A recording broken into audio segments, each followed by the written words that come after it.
Hi everyone, this is Meredith Root, and welcome to the Afternoon Snack Podcast, brought to you by Tactic Nutrition. Hi, I'm Alex Parker, owner of Tactic Nutrition, former lawyer, CrossFit Games athlete, turned health and fitness geek. I'm also into health and nutrition, a more recent CrossFit Games athlete, co-owner of Tactic Nutrition, and former engineer. We are here to have fun, engaging conversation about some of our favorite topics, including nutrition, health, coaching, motivation, and of course, CrossFit. Our goal is to give you something to think and talk about and hopefully make you laugh along the way. Morning. Morning. You don't usually start these. Yeah, I just decided to do it. Go crazy. Yeah. Did you have like extra coffee or something? I didn't. I just had one cup, my usual. You sound very alert. Really? No, not at all. Oh. Actually, my mom said about the most recent podcast, she's like, you just sounded like you were in a really good mood. Were you in a really good mood recording that? I'm like, I don't know. I'm always in a good mood. Yeah, but sometimes you just come across as like deadpan. Oh, okay. Like I can see your face, so I know that you're like, I can tell when you're in a bad mood or like, I mean, you're usually in a bad mood because you'll say something like, are you in a bad mood? Which I think is just you projecting your bad mood onto me. I'm like, I'm not in a bad mood. You're like, you seem like you're in a bad mood. Like, I mean, I'm sorry that you feel that way. But yeah. The best is when it's like, are you in a bad mood? It's like, no, are you? Pineapples. Pineapples. Let's rewind that. Okay. All right, Kate. So today we're going to take some of the questions that you guys asked. Yeah. We posed like ask us a question for our podcast on Instagram last night, and there were lots of good ones, lots of interesting ones, like personal, and then there were some that were nutrition related. So we're just gonna kind of go through some of the ones that we want to answer and then just ignore the other ones that we don't want to answer. Probably like actually save them for later. Let's not be rude here. People did take the time to do them. Yeah, like some of them are just not as good. So. Yeah, they're like a whole episode could go into one of them. Yeah. So, yeah. I mean, like the obvious, I put up the naked and afraid as like just an example of what type of question you can ask. And then like multiple people were like, well, since you asked, who would do better on naked and afraid? I mean, I don't like being naked or afraid. I don't even or hungry or like not sleeping. Like that show is intense. It's not even about the nudity. Like you just wouldn't do well in that environment. Your survival skills are like zero. Sorry. I hope that doesn't. They've never really been tested. Sorry, I was in the middle of a yawn. Yeah, it's okay. Yeah, I mean, I hate being cold. Uh-huh. So maybe if it was in like a warm climate, I would do okay. But like the warmer, okay, I understand that point. But you More literally bugs. like screamed at the top of your lungs at a housefly when we were in North Carolina. Because I didn't know what it was. I thought it was a wasp. No. Okay, well, okay, so I think the answer to that question is Meredith. Yeah, like you're just like you have like the lowest utility of a human being. No offense. And I'm like, I like to be comfortable. Mm-hmm. Yeah, I just don't think like being in the woods and like foraging for food and having to like eat bugs and like I'll paint a picture here. My sleeping, to sleep well, I need a nice bed, blackout shades, earplugs, a very specific pillow, which I bring my pillow everywhere I go. So I can't see myself being able to even get any sleep unprotected on the ground without any clothes on. I don't even like sleeping naked in like under covers. I don't know how I would survive. They go for 2 weeks, right? yeah. Did you ever watch Naked and Afraid XL? Where they were in groups and then the groups like kind of formed together? Oh, yeah, yeah. And it was, I think, 28 days or something crazy. Longer. But we're talking about classic Naked and Afraid. Yeah. What's crazy about that show, and another reason why I wouldn't do well on it, is they'll catch bugs or one fish, small fish, and they'll sit there and they'll like enjoy that fish as if it's like like it's probably what 10 grams of protein, maybe 20, Yeah. and that's like a big deal, like that much sustenance. Mm-hmm. Yeah, I mean, like, but they're also not eating anything else. I know, but it's Oh. just like, I don't know. I feel like, I guess it would make a difference because it's better than nothing, but is it really that much better than nothing? Yes, it is. Okay. I mean, you can go try it. Yeah. Yeah, that one fish is 100%. I mean, you've watched Survivor. You know how they are about food. Yeah. You watched Survivor like But before they eat had. rice like every day. I know, but like there was a time in Survivor where they didn't have rice. Yeah. Well, anyways, I would do horrible on that show. Yeah, I would never go on it. Yeah, you'd be like the most grumpy. What reality show would you do well at? Everybody tells us we should go on The Amazing Race, Yeah, but they've never seen you navigate. but that's why there's two people. Mm, I think I would actually do okay on that. okay. Yeah, because like, I wouldn't do well on like Big Brother or, you know what I could do well on?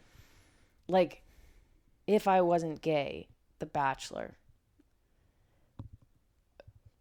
you care to elaborate on that? I mean, you chill by the pool, you hang out.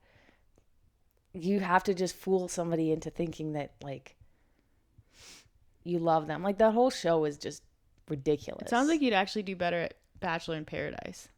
Yeah, I probably would actually. Uh-huh. That would be a great show to be on. I would do that show. I would probably do well. Yeah. Like the gay version. Yeah, or whatever. It's all fake anyways. That's really interesting.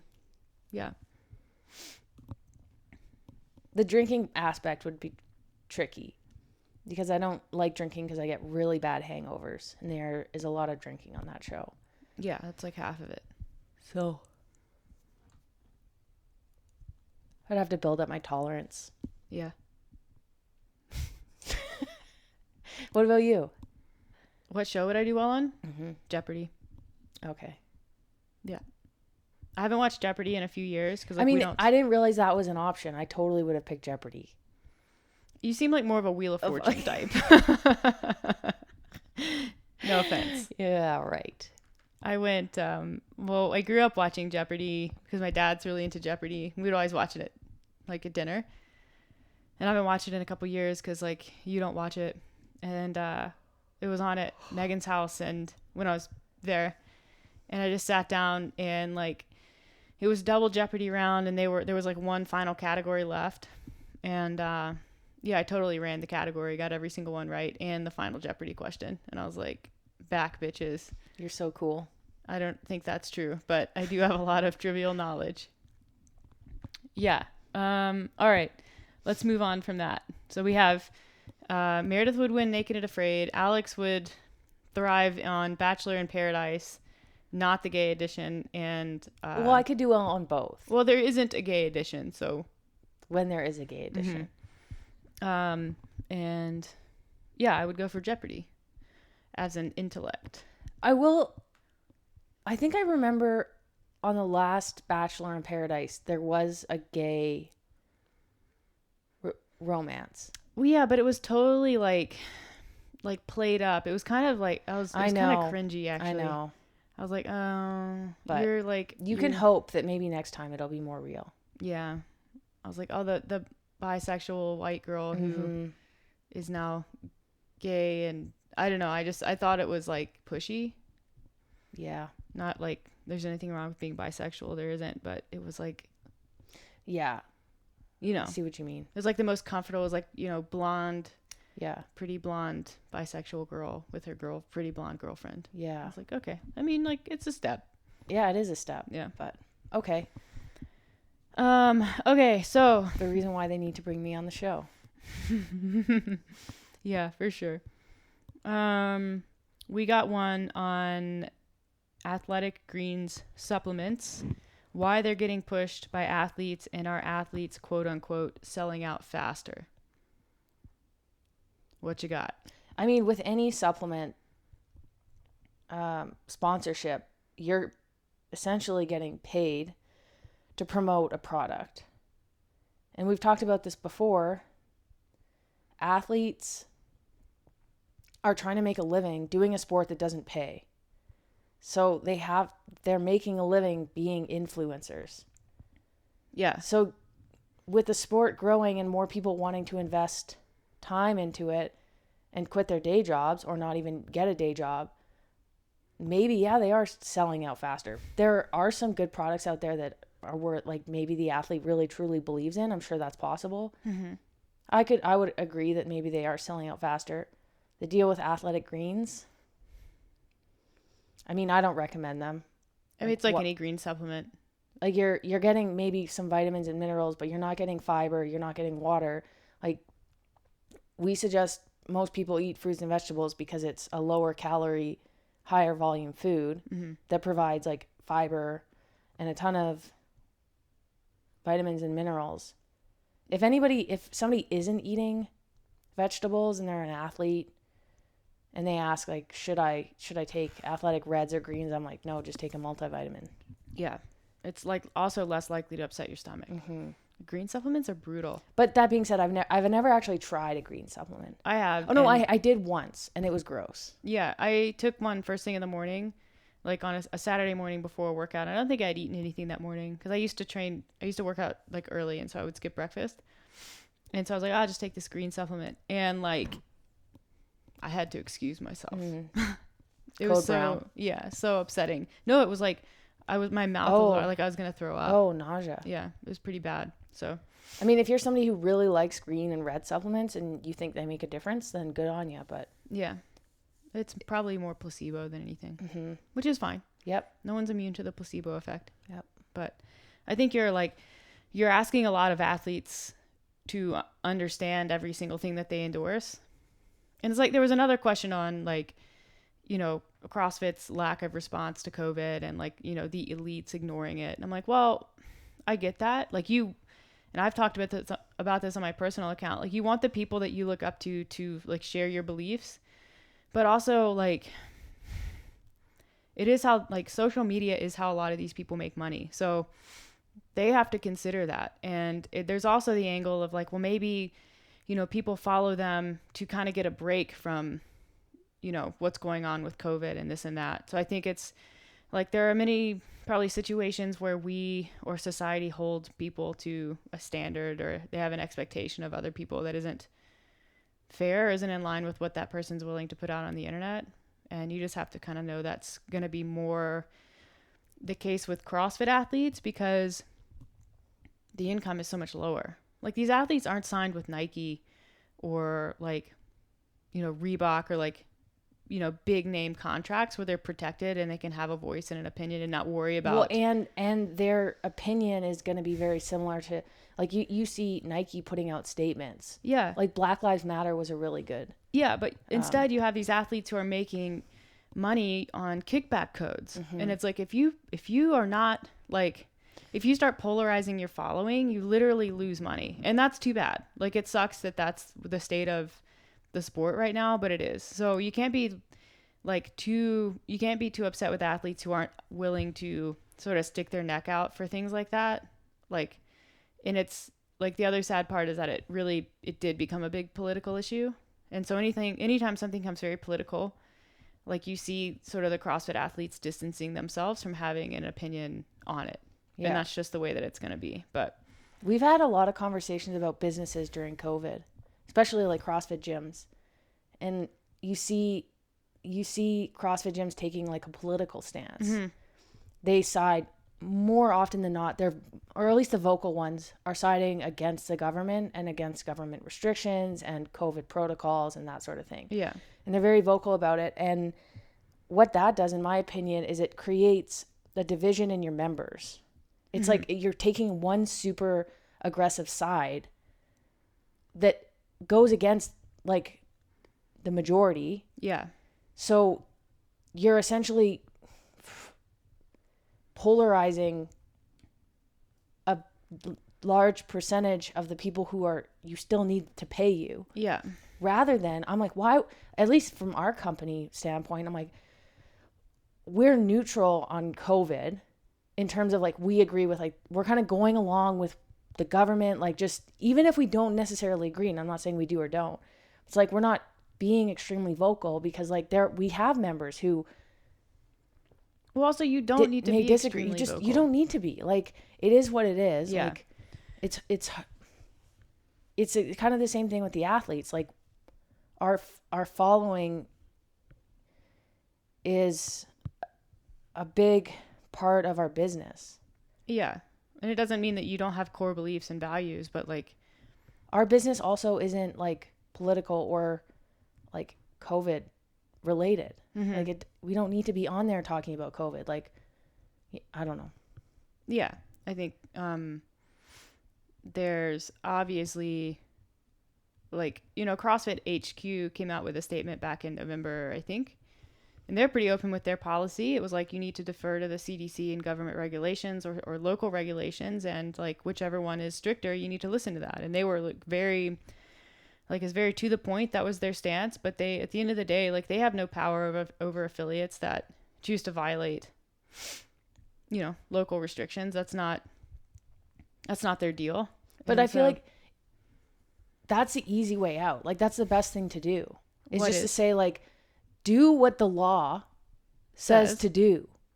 Follow the rules. Yeah.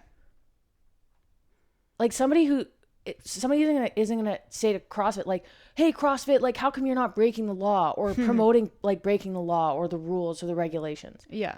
Whereas like if you go against the law or the rules or the regulations, you're gonna have way more people being like, "What are you doing?"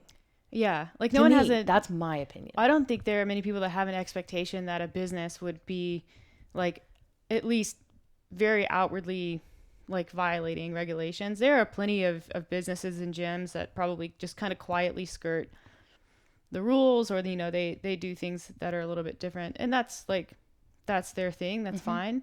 Like probably best just to not like position your business as a like political pawn or you as a personal brand. Like, so that's kind of, yeah, that's how the gyms and the athletes kind of tie in together, I guess. Yeah. And so when you say like, oh, you know, the athletes are acting like they don't care, it's probably not that. They're just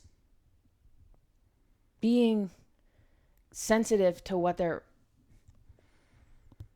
they want to use their platforms for. Yeah. And what the negative effects are of them taking stands like that. Yeah. Yep. Just fair. Totally fair. Anyway. Yeah.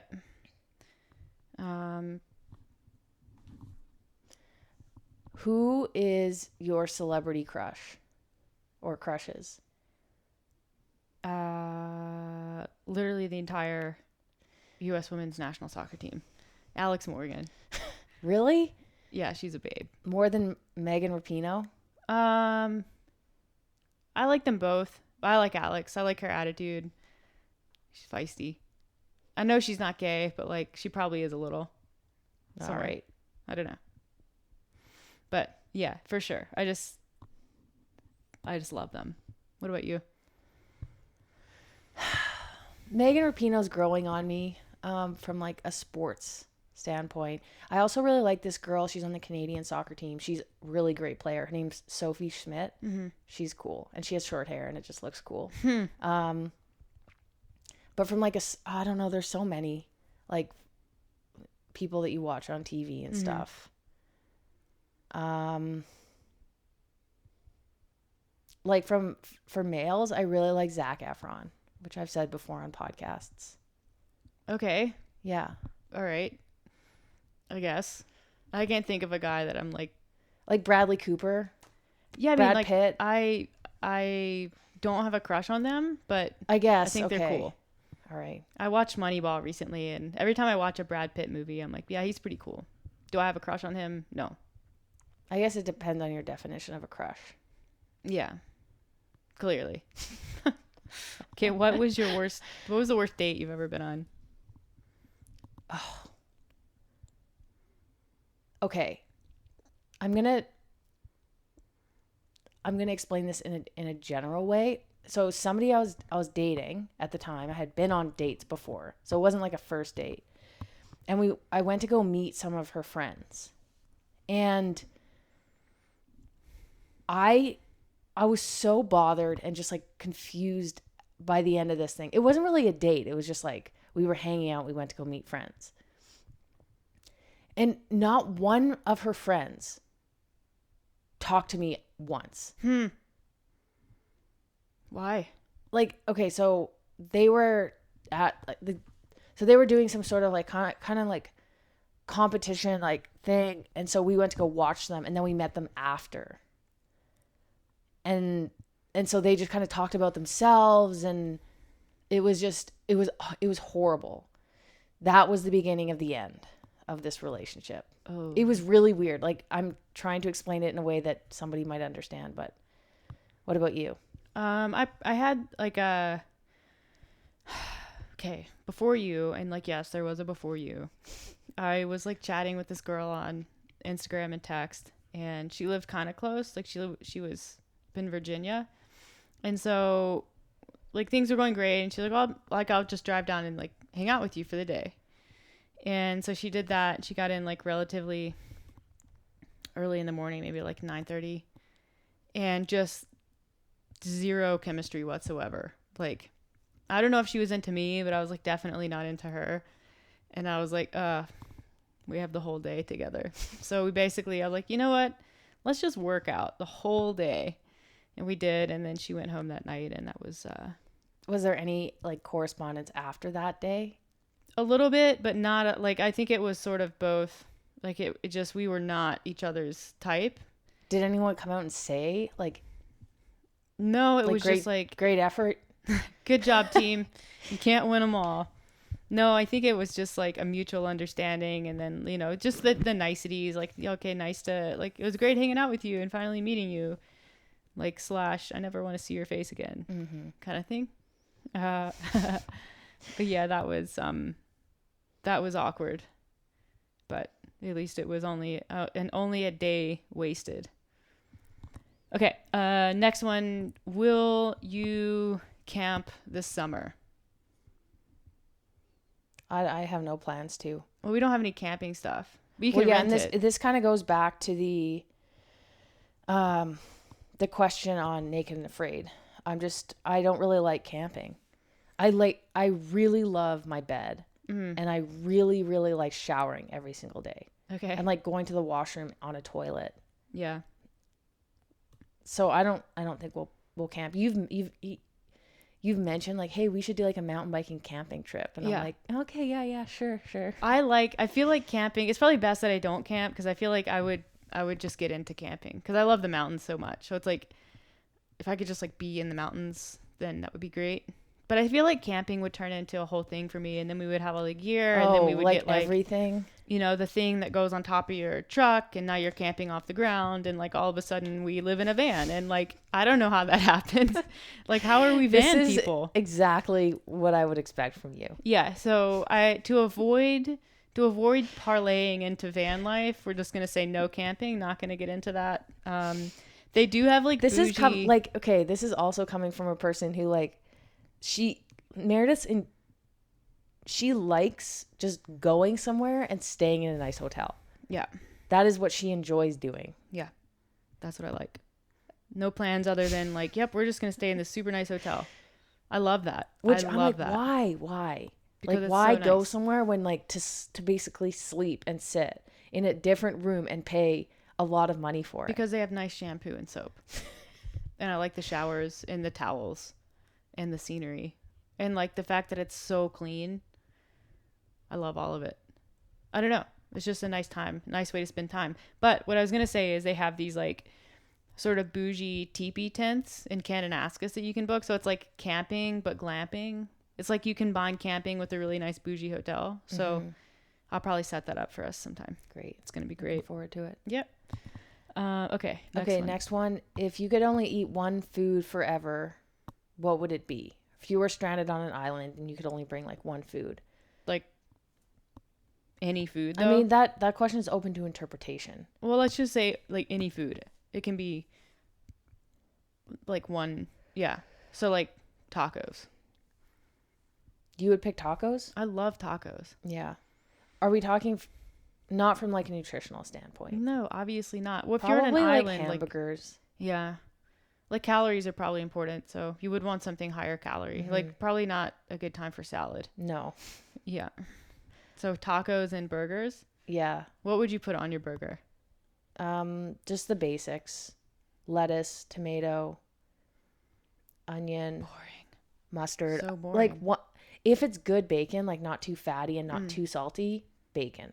And then like if I'm being extra, maybe some sautéed mushrooms. Oh yes, I was gonna go mushrooms or like salt, like maybe caramelized onions with some like melted. Yeah, Swiss. cheese would be delicious on there too. Mm-hmm. Cheddar or Swiss. I am actually becoming more of a Swiss person, even though I used to hate Swiss cheese. I like baby Swiss more than regular Swiss. But yeah. Okay, let's see. Oh, this was a good question. Let me just find the long version of it. Can eating lower quality foods, i.e. pizza, alcohol, ice cream, be slowing your progress even if you make it fit into your macros for the day? Well, it depends on what kind of progress you're making. I guess I assume we're talking about weight loss. Yeah. In that case, no, because calories are what matters. The kicker is usually lower quantity food, Quality foods are foods that you're getting at like restaurants or buying. They're not like making cookies or like things like that. And then they also tend to be foods that you overeat without really even noticing. So number one, they're hard to track because like pizza, like no one's tracking pizza. Like you get pizza from even like Pizza Hut. Yeah. Do you truly know what's in that? No. Or pizza from even like the local pizzeria, even less likely to know what's in it. You don't know how much olive oil they're putting in the dough, on the dough, like how much actual cheese there is. And again, what we know about estimating foods is we're really bad at it. We tend to underestimate what we're eating. So like you could say, oh yeah, I only had 50 grams of potato chips, but like, do you even know what 50 grams of potato chips is? Yeah. So that's kind of where the kicker is with like lower quality foods is you actually don't get that much of them. No. Much of it. Like a scoop of ice cream is like 200 calories. Yeah. And then of course you do I do this. I'm like, all right, so I had a cupcake today. So I go like, MyFitnessPal cupcake. Of course I find the lowest calorie cupcake. This was an 80 calorie cupcake. Yeah. And I didn't eat all the icing, so I'm just going to do like half cupcake. Yeah, I think like food quality, there are a lot of like non-nutritional aspects to food that are important. Like they improve your quality of life. Like obviously we are very like social, like our social activities do tend to revolve around food. Like food makes you feel good. And so like those things are beneficial. It's just about like, balancing them out. I would say like being hyper restrictive and not including indulgent foods is going to have a negative impact in the long run. It's probably more like, what percentage of your calories for a week, or even you could expand it out to a month, are coming from lower quality foods. And if it's like a significant amount, then it's unlikely, like it would be unlikely that you're able to hit macros while, consuming a lot of pizza or ice cream or beer. Like a lot of those foods tend to be very low in protein. Yeah, so you're probably going to be blowing your fat out of the water and carbs out of the water and coming in low in protein. So, yeah.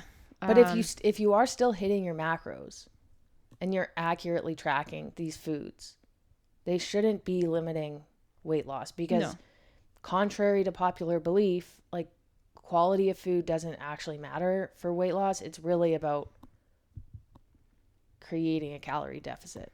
Yeah. And again, it's like the frequency that those foods appear is probably going to have a larger impact on your calorie intake than anything. So yeah, if you're not tracking. Yeah, or even if you are, like the accuracy becomes an issue. Yeah. That's what I mean.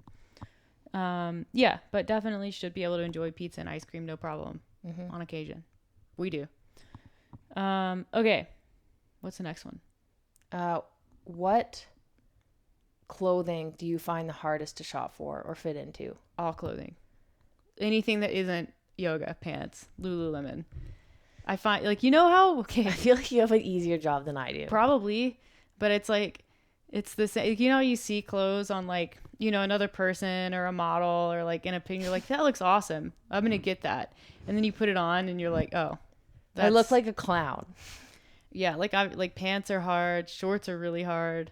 Cause like to get shorts to fit my legs, they always like gap in the back big time. So I'm like, okay, like how do I fix the waist here? And then like, you know, having big, like a bit, like you're very broad and like I'm sort of a scaled down version, but it's hard to find clothes that are like built for people with an upper body.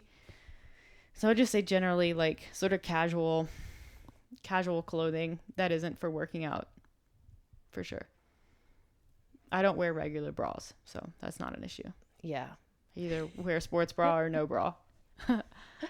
Remember when I used to dress up for work, not my current job, but my previous job.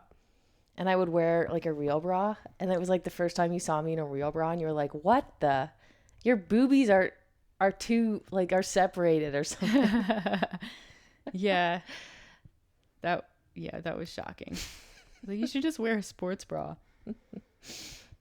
Okay. How to maximize growth hormone levels. Okay. Sleep, super important. Yep. I would say that's probably number one. Well, your body only produces growth hormone when you're sleeping. Mm-hmm. So sleep. Number two, eat enough and eat carbohydrates. Yeah. And reduce or manage training volume and intensity. Yeah. I think you can actually get away with a lot of training. It's more reliant on food and on energy intake and sleep. Yeah. So you have to be eating enough to fuel the But system. if you're doing like a 10 out of 10 intense WOD every single day, I mean, yeah, maybe it would be okay. Well, you need a certain amount of like when you're looking at like HGH and like the, you know, insulin like growth factor, those are more elevated after like a specific type of resistance training. So it's, yeah, I guess you would put training type. Yeah. So training type, putting enough energy into the system, sleep. Yeah. So the training type and food intake sort of load the gun for production while you sleep. Yeah. Yep. Pretty simple. What else? Okay. There were two questions on coffee, so we'll just blend them together. Okay. What is your favorite coffee blend right now? And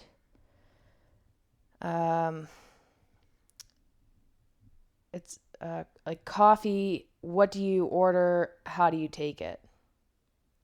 What does that mean? How you make it, take it, and what's your go-to treat from a coffee shop? Oh. Okay. Coffee. What was the first one? Coffee blend? Yeah. We do like single origin, so no blending over here.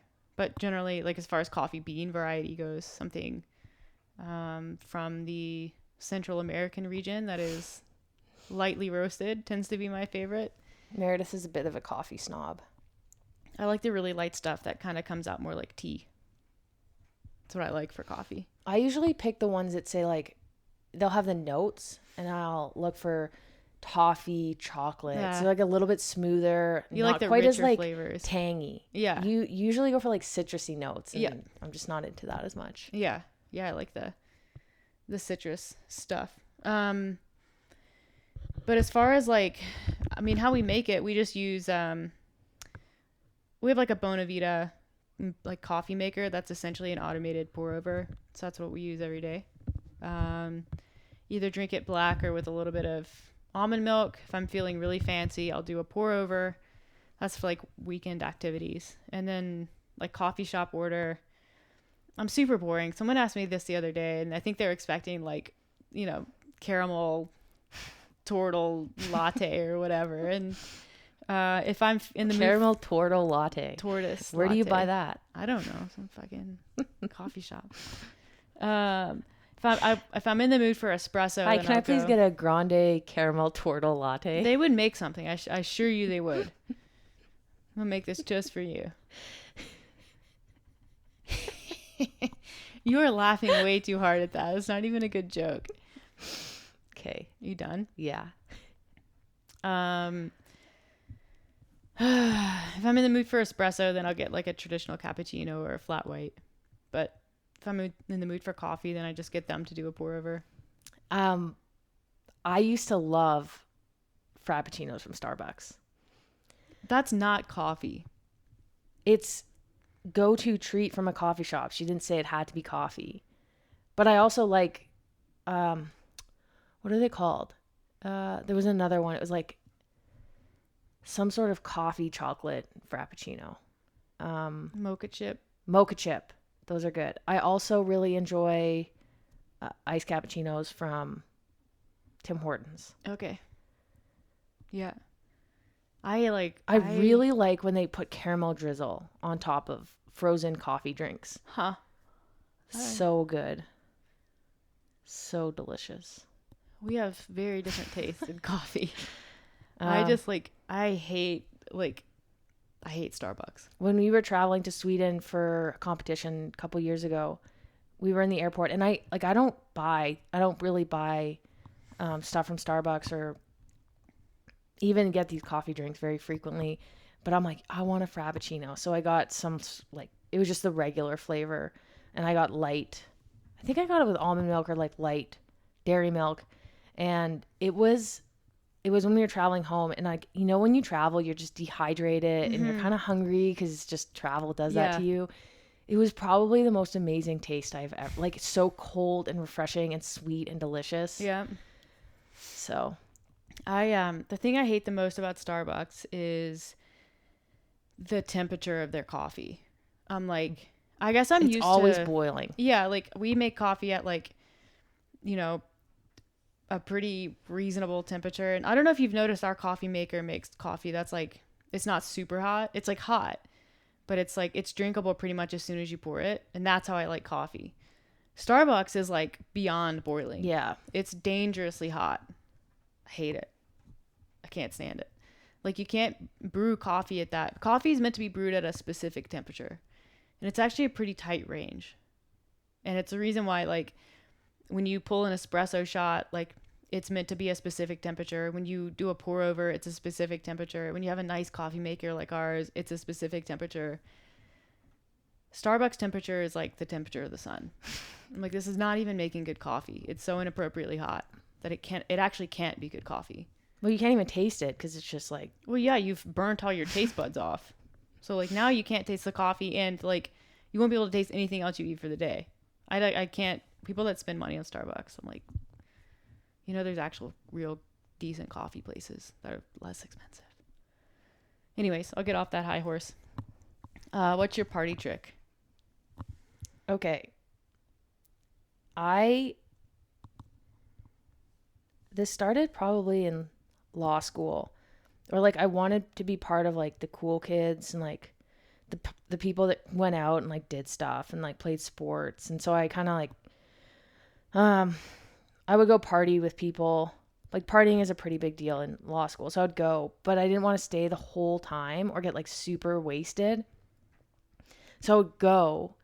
And then like, as things were starting to really ramp up, most of the time I would just leave. Because I don't know if you've ever tried to leave like a party, especially in like university or like law school. It's like all of a sudden people really care about you being there. They're like, oh, you're leaving? Stay, no, one more drink. Yeah. Yeah. Except for every single person you tell that you're leaving, you get that response. So all of a sudden you've been trying to leave for 2 hours. Yeah. My mom used to do this too. When I would have to go to like Christmas parties or stuff, like as a family, they're like, oh, you have to come say bye to... Yeah. Oh my, you have to come say bye. I have to go say bye. Let me just talk to so-and-so. They're like, my mom is really social, and that just drove me crazy. So-and-so is so drunk that they're not even going to remember that I was here to begin with. Yeah. So you may as well just leave. So basically I just would start leaving, like without saying anything to anybody. And at that point, no one even notices you're gone. Yeah. So no one is concerned. So that's my trick. Yeah. That's a good trick. What's yours? I was trying to think of something cool, and I did. So tailgating's a big deal for like football games and stuff where I went to university. And so there's this tailgating party, and it's super easy, super basic. It's called Stump. And so you have a tree stump, and then you just, like, if there's 8 people, you all sit in a circle around this tree stump. And you start 8 nails into the tree stump in a circle, and they're not nails, they're actually tacks. So I don't know if you know the difference. You probably don't. Do you? I mean, Tacks are I'm kind imagining those little plastic tacks you used to put in, no. like that you see in elementary So school. you know, like there's like a nail that's like 3 inches long, just like a 16 penny nail. Okay, this means nothing to you. But then there's like a tack, and it's like a nail, but it's more wedge shaped. Okay. Think of like a vintage nail. Okay. Like a very small railroad I'm tie. sure I'm imagining nothing that is. Okay. Well, hopefully everyone else got it. So anyways, everybody would have one started, and then the game is you get one hit on your tack, and it goes around, and then you pass the hammer to the next person, and they hit theirs, and then the next. And it's a drinking game, and whoever has their tack in first wins, and then everyone else drinks, and then they keep going, and then the next person, everyone else drinks. Like that. I was really good at that game. I don't know why. Weird. Yeah. I guess I'm just really good at using a hammer. But anyways, I almost never had a drink. Plus, it's just like my kind of game. It's like a physical drinking game and not just like a beer pong flip cup kind of game. It takes some skill to do. Yeah. Yeah. I mean, beer pong and flip cup are both high skill games. Yeah, but this is like different. Okay. But that's my party trick. Are you involved in crypto? Like cryptocurrency? Yeah. Oh yeah. Do you have any crypto? No. I can speak for both of us here because we have the same financial advisor, but he was like, a lot of people are getting into crypto. We don't recommend crypto. But everybody's into Bitcoin and these other cryptocurrencies. But if you follow the news at all, they took a massive 50% hit to value last week. So I think probably overall, if you got in early, you're still up, but it's still an emerging asset class. So you can kind of expect that it's going to continue to take these big swings in value. It's not where I would want to put my money. I'm a pretty risk hardy investor. I don't need to be in bonds and slow growth stuff. I can invest in tech, and that's where I think that's where mine is right now. But crypto is no, I'm good on that. I don't need that. I made Meredith get the same financial advisor as me because every time I had a meeting with him, I didn't understand anything. And so now Meredith kind of she translates what's being said to us after the call, because as soon as he starts talking, I start thinking about other things. It's one of those things my brain is nope, don't care. But of all the things to be to want to learn about and understand, I feel investing is but at the same time, why have a financial advisor then? Yeah, he knows more than I will ever know about this subject. But it's so, also do what you think is best. Yeah, but when he's asking you questions about what types of investments would you like to get into, what type do you think I should get into, is my response back to him. And then he says, well, how do you feel about risk? And you're like, well, I hate risk. And he's like, all right, let's go bonds. Yeah, which is fine. I'm in a low risk investment, and Meredith is in she's you're moderate I'm to high. Medium. Yeah, not high risk. Okay, yeah. Moderate. Yeah. So we'll see who wins. Yeah. I heard this funny, or he was telling us this story about people who manage their own investment accounts. And sometimes he said they have clients who they have an account with the firm, but they'll want some money to sort of play with on the side. And he was saying, somebody will maybe hold out $100,000 or so to invest on their own. And he was like, I haven't seen a single person that has out invested anyone in our firm. People who are investing their own money, it's they think they know what they're doing, but really they should just hire someone who knows what they're doing, which I respect. Yeah. No and kidding. there's a reason why I've always paid someone to do that. Yeah. Because I'm not into doing that. And also there's a lot of tax implications to selling and trading and moving funds. And so you could end up, if you're not smart with the timing and how you do it, owing a lot more than you need to with taxes and that kind of thing. So, all right. If you could be an animal, what kind of animal would you be? I was thinking about this. These questions are very tough for me. Oh, is it? This is a hard one? Wow. Okay. Well, if you really think about all aspects of life. So initially I was Ivy has a pretty sweet life. But then knowing how I am, I feel like I would be bored with her life. Yeah. Okay. But then as a cat, I don't think she is bored. It's just her life. Yeah, like her standards are different. Yeah. So that's kind of hard to figure out. But based on that, I was thinking I could be like a lion because Okay. I don't think lions ever have like anxiety. Like they're top of the food chain. Apex predator. Yeah. So they're not worried about getting like eaten by anybody else. Yeah. I guess there's still like a societal hierarchy within the lion Yeah, I mean, they're community. probably like worried about getting thrown off of a cliff into a bunch of water buffalo by their brother. Oh, does that not really happen? Yeah. So like, I mean, or hyenas eating your babies. Yeah. There's that. But I think overall anxiety is lower for the lion. Yeah. And you like roam around and you're athletic looking and you're the king of the jungle. Would you be a boy lion or a girl lion? Probably a boy because they're the king. But they don't actually do that much. They just like lay around while the girl lions go hunt. Or is that ideal for you? That's fine. Okay. We'll just go with that. Yeah. Yeah. Okay.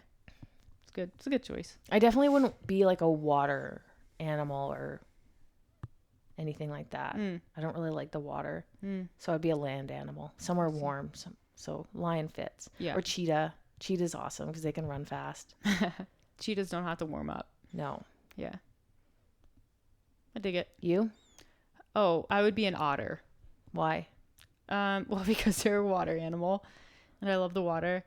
But it's like they're so smart and like busy and playful. And I heard the story about the otters at the Calgary Zoo and how they were escaping their enclosure at night and like going and doing whatever they felt like doing, but then they would always make sure they were back in the enclosure in the morning so that the zookeepers would find them out. I thought that was really funny.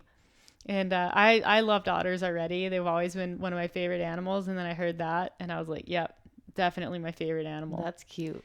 Did you ever watch Penguin March? Yeah, They live a hard life. they do. I wouldn't select penguin. No. Yeah, they do okay though. It's just hard. Okay, thoughts on CBD? Oh, yeah, obviously kind of a hot topic in just the sports world, but Kind of goes back to the Athletic Greens supplement. Not the exact same thing, but you just see so many athletes promoting it now. yeah, and I don't think they understand how it works. No. But Fair enough. Yeah, CBD is the non-psychoactive component of marijuana. So there's CBD and THC, and most of the marijuana products that you buy, like leaves, flowers to smoke and use, can contain like a combination of CBD and THC. So, anyways, CBD comes from either the flower itself or the hemp. So I think most commonly it's hemp, and that's the only way it can be sold in the U.S. Because marijuana is more highly regulated there. So, yeah, it has a number of effects. I think most of the research has been done on pain management, like anxiety, what else? Sleep, that kind of stuff. And it seems to be pretty positive. It depends on, so you have like in your body, you have like, it's called the endocannabinoid system. And so you have cannabinoid receptors, so CB1, CB2 receptors in your body. And that's what CBD binds to. And that's how it works. And everyone's got kind of a different number of those. So a dose for one person might be different. And it's the same thing with THC. You see a lot of like a variable response to THC dosage, and it's just kind of the same reason, in addition to like being able to build up a bit of a tolerance for THC. So anyways, if it works really well for you on any of those things, like that's good. You should continue using it. If it doesn't, it just means that maybe you don't have the number of receptors. You can try dosing it higher. Unfortunately, with CBD, most of the research is done at doses that are significantly higher than what you buy in consumer products. So there are a couple that you can get that are actually dosed appropriately. So when you're looking for CBD products, you want to look at, for something that's got a pretty high concentration and not, the drops like the Pure Spectrum and stuff like that. Beam is actually pretty low. Like my favorite is the Beam makes a sleep supplement. That's CBD. and everybody's like, oh my God, it's amazing. And you take it and, you know, it's, yeah, CBD helps with your sleep. And then you look at the formulation and it's got 10 milligrams of melatonin. I'm like, okay, if you take this and you sleep like a rock, just understand like it's not the CBD, it's the melatonin. So it's one of those things though, like if a client asks me if you try it and you like it, keep taking it. Yeah, or if sure. you're using it and you like it, keep taking it. Part of that is probably placebo, which is totally fine. Placebo is real. Yeah. But if you don't want to spend the money and you don't really notice a big difference, then skip it. Yeah. I always say, like, if you're interested, give it a go. Yeah, it's not going to hurt anything. Yeah. Yeah. So, what annoys you most about each other? I mean, we could just save this one for a whole other podcast. That's rude. I don't know. Most recently, just like you're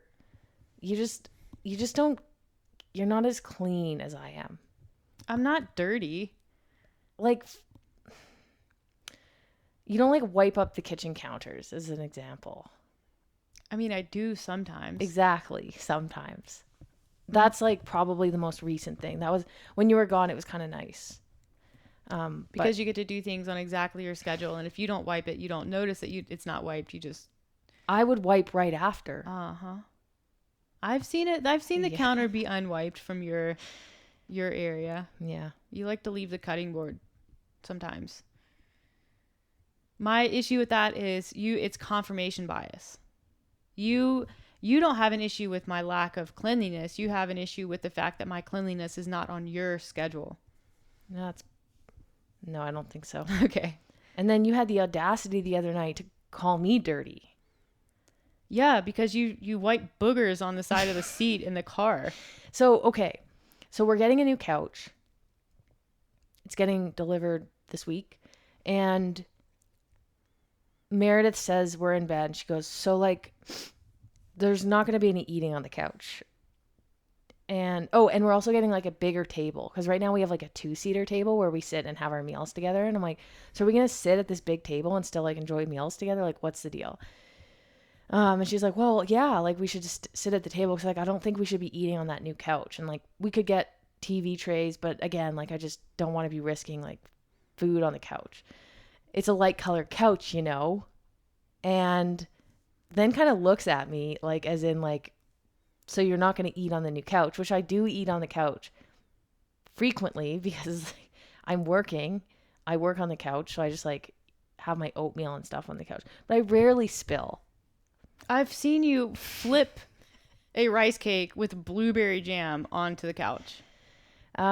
So I'm like kind of annoyed by that. And then she says like, you know, we never really had a discussion about eating in the new car. And then all of a sudden you were just eating in the new car. Yeah. Because you don't eat in new cars. When does the new car not become new anymore?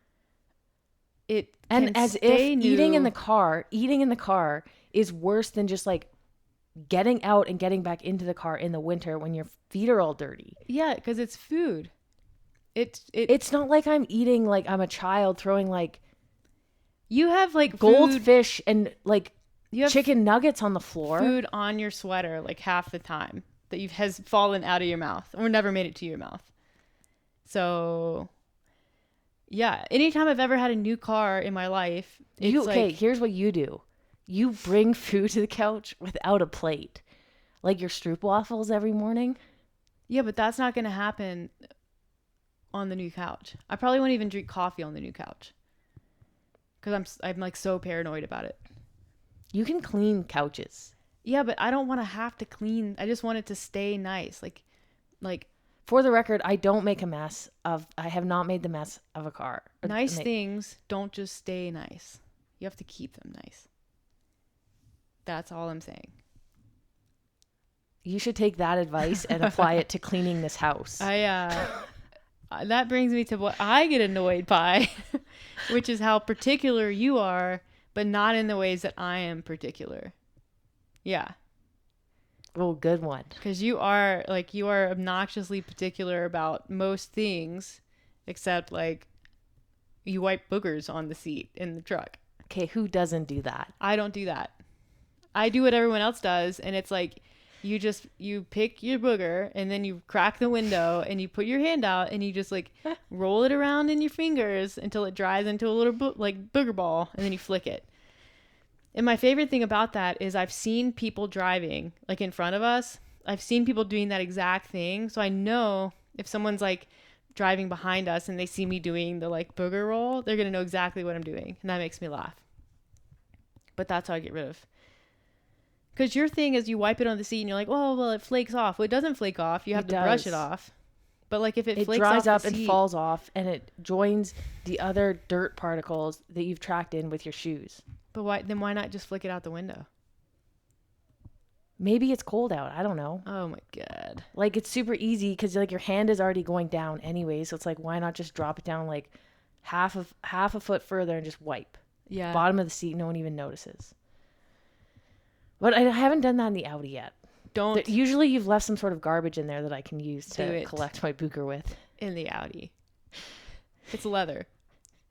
You can do it to your upholstered. I'm pretty sure there's some sort of carpeted material underneath. Don't do it. That will actually make me so upset. Okay, I won't. Okay. When you're looking. Uh-huh. That's so gross. Okay, so one of the last questions we're going to answer is whether or not we're going to bring our coaches back on the podcast. And the answer to that is absolutely 100% yes. The reason we have not, we had Lindsay on a while back. That was before, no, it wasn't even before COVID. It was before COVID got really bad. Yeah. But we have a pretty cool setup. So we have pretty high quality mics. We like the sound to be really crisp and clean for everybody.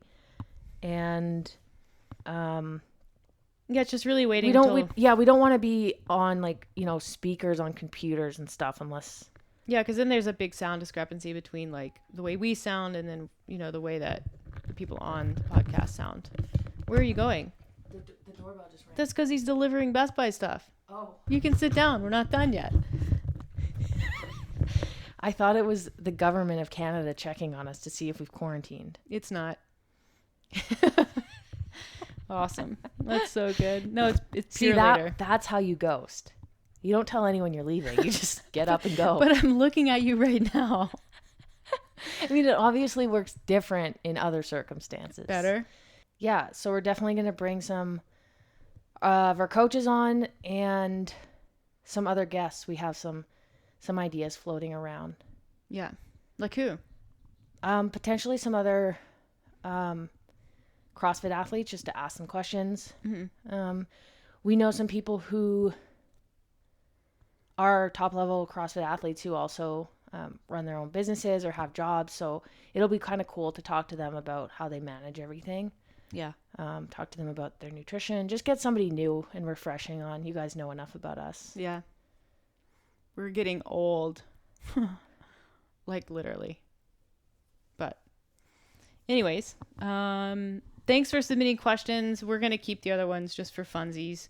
Maybe answer a few more on subsequent podcasts. But thanks for listening. We'll catch you guys again soon.